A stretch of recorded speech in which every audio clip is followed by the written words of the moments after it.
अब आएगा वह लम्हा जहां आपकी सोच को चुनौती देगा एक ऐसा जमाना जहां सर्जनों ने छोड़ दिया हथियार।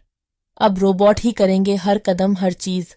जानिए क्या होती है रोबोटिक सर्जरी, इससे कैसे हटाए जाते हैं पेट और छाती के कैंसर वाले ट्यूमर।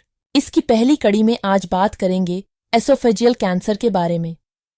पिछले कुछ वर्षों में मेडिकल लाइन में रोबोटिक सर्जरी का उपयोग काफी बढ़ा है। ऐसे में अब न्यूनतम इन्वेसिव सर्जरी की मदद से कैंसर सहित विभिन्न बीमारियों का इलाज किया जा रहा है। विशेषज्ञों की माने तो अब लगभग सभी तरह के कैंसर का इलाज रोबोटिक सर्जरी की मदद से मुमकिन हो गया है। फोर्टिस मेमोरियल रिसर्च इंस्टीट्यूट के यूरोलॉजी रोबोटिक सर्जरी के कार्यकारी निदेशक डॉ. अनिल मंधानी ने मीडिया को बताया कि यूरोलॉजी से जुड़े तमाम कैंसर का इलाज अब रोबोटिक सर्जरी की मदद से किया जा सकता है। ज्यादातर मरीज इस बुनियादी बात को नहीं जानते कि रोबोटिक सर्जरी के जरिए कोई भी पारंपरिक ओपन सर्जरी की जा सकती है। दोनों में फर्क इतना है, रोबोटिक सर्जरी में ऑपरेशन डॉक्टर द्वारा प्रोग्राम किए गए रोबोट करते हैं, लेकिन कैंसर में रोबोटिक सर्जरी के कुछ अपवाद भी हैं।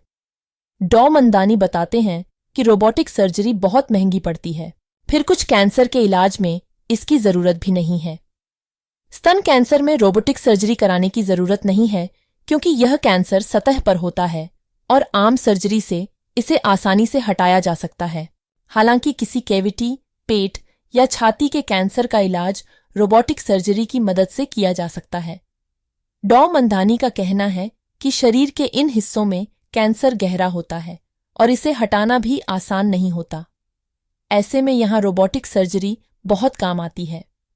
रोबोट आसानी से सर्जरी कर कैंसर वाली गांठ को हटा सकता है। क्योंकि रोबोटिक सर्जरी महंगी होती है, इसलिए इसका सुझाव हर किसी को नहीं दिया जा सकता है। डॉ. मंधानी कहते हैं, जिन रोगियों को प्रोस्टेट, किडनी, गर्भाशय, अंडाशय, बड़ी आंत, इसोफेगस और लिम्फ नोड्स के कैंसर हैं, उनके इलाज में रोबोटिक सर्जरी कराने की सलाह दी जाती है। हम ऐसी सर्जरी करने के लिए चौथी पीढ़ी के robotics the Vinci surgical system का उपयोग करते हैं। प्रोस्टेट कैंसर का निदान लेप्रोस्कोपी की मदद से मुश्किल था और डॉक्टर इस सर्जरी में खुले चीरे लगाते थे। The Vinci robotic surgical system को खास तौर पर प्रोस्टेट कैंसर के इलाज के लिए ही तैयार किया गया था, क्योंकि यह हिस्सा पेल्विस में बहुत अंदर तक होता है। रोबोटिक्स के आने के बाद से न्यूनतम इन्वेसिव प्रोस्टेटेक्टोमी करना बहुत आसान हो गया है। आज ऐसी लगभग सभी सर्जरी रोबोटिक्स ही की जाती हैं। रोबोटिक सर्जरी को हम लेप्रोस्कोपिक सर्जरी का ही एक विस्तारित संस्करण कह सकते हैं।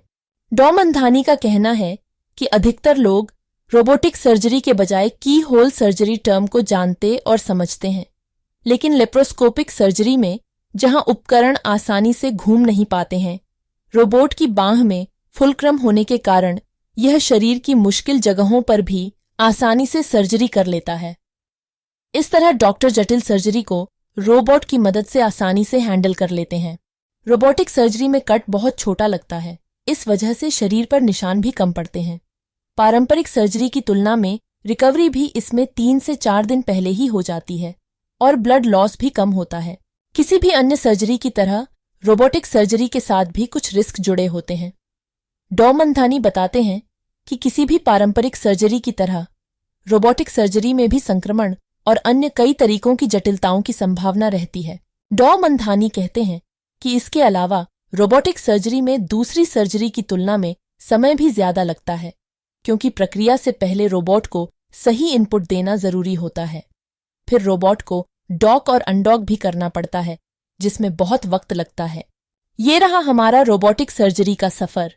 कैसा लगा आपको? अगर आपके पास कोई सवाल है या अपना विचार साझा करना चाहते हैं तो कमेंट्स में जरूर लिखें और इस चैनल को सब्सक्राइब जरूर करें ताकि हमारी नई वीडियोस को आप मिस ना करें।